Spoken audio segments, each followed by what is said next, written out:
الحمدللہ رب العالمین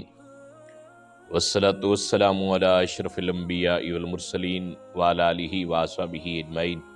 اما بعد۔ سرکار دو عالم صلی اللہ علیہ وسلم کی ازدواجی زندگی میں جو سب سے پہلے خاتون آئیں وہ ام المومنین جناب خدیجۃ الکبریٰ رضی اللہ تعالی عنہا و سلام اللہ علیہا ہیں۔ مکہ کی بیشتر زندگی آپ صلی اللہ علیہ وسلم کے ساتھ جناب خدیجۃ الکبریٰ نے گزاری، اور مکی زندگی انتہائی مشکل زندگی ہے،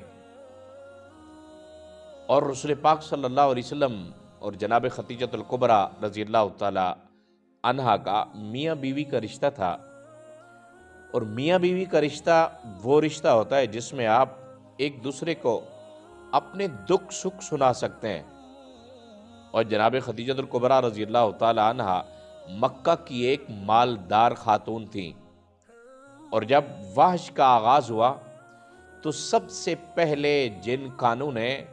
اللہ کے کلام کو سنا وہ بھی جناب خدیجۃ الکبریٰ رضی اللہ تعالی عنہا کے تھے۔ آقا دو عالم صلی اللہ علیہ وسلم غار حرا میں جب عبادات کے لیے تشریف لے جاتے تھے تو ایک بار ایسا ہوا کہ آپ کچھ عرصہ واپس نہ آئے، تو جناب خدیجۃ الکبریٰ رضی اللہ تعالی عنہا نے روٹی بنائی، کھانا بنایا، اور غار حرا کے اوپر رسول پاک صلی اللہ علیہ وسلم کو پہنچانے گئیں۔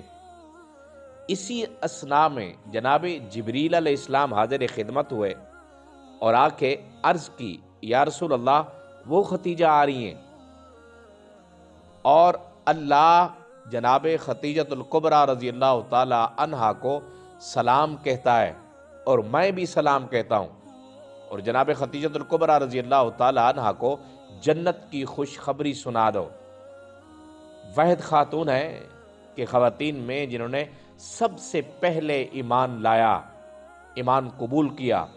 اور اپنا سارا پیسہ اسلام کے نام کے اوپر لوٹایا، اور حضور نبی کریم صلی اللہ علیہ وسلم ہمیشہ ان کا محبت سے ذکر کرتے تھے۔ جب تک آپ زندہ رہیں تب تک حضور نبی کریم صلی اللہ علیہ وسلم نے اور کوئی شادی نہیں فرمائی تھی، حالانکہ آقا دو عالم صلی اللہ علیہ وسلم سے عمر میں 15 سال بڑی تھیں۔ جب آپ کا وصال ہو گیا تو آقا دو عالم صلی اللہ علیہ وسلم نے ارشاد فرمایا کہ مریم علیہ السلام جناب عیسیٰ علیہ السلام کی والدہ ماجدہ اپنے زمانے کی افضل ترین خاتون تھیں، اور اس زمانے کی افضل ترین خاتون جناب خدیجۃ الکبریٰ رضی اللہ تعالی عنہا ہیں۔ جناب عائشہ صدیقہ رضی اللہ تعالی عنہا فرماتی ہیں کہ سب سے زیادہ ذکر حضور نبی کریم صلی اللہ علیہ وسلم جناب خدیجۃ الکبریٰ کا کرتے تھے۔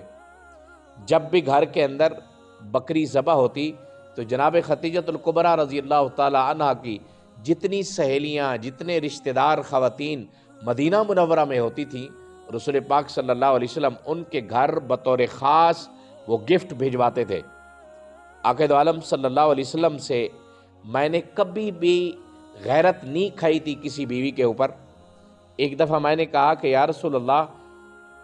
مکہ کے اندر، مدینہ کے اندر، قریش کے اندر کوئی اور خاتون نہیں ہے کہ جب بھی آپ سے ذکر سنتی ہوں تو جناب خدیجۃ الکبریٰ کا سنتی ہوں۔ سرکار دو عالم صلی اللہ علیہ وسلم نے ارشاد فرمایا، عائشہ خدیجہ اپنی مثال آپ تھیں، جن سے اللہ تعالیٰ نے مجھے اولاد عطا فرمائی، اور جنہوں نے اپنا مال اس ٹائم خرچ کیا جب لوگوں نے مجھے محروم کیا، اور اس نے میری اس وقت تصدیق کی جب لوگ میری تکذیب کر رہے تھے۔ 10 رمضان المبارک آج کا دن جناب خدیجۃ الکبریٰ رضی اللہ تعالی عنہا کا یوم وصال ہے،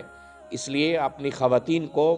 اپنی بچیوں کو جناب خدیجۃ الکبریٰ رضی اللہ تعالی عنہا کے کردار سے، سیرت سے روشناسائی کرائیے۔ اللہ تعالی ہم سب کو ام المومنین جناب خدیجۃ الکبریٰ رضی اللہ تعالی عنہا کا فیضان عطا فرمائے۔ وآخر دعوانا الحمدللہ رب العالمین۔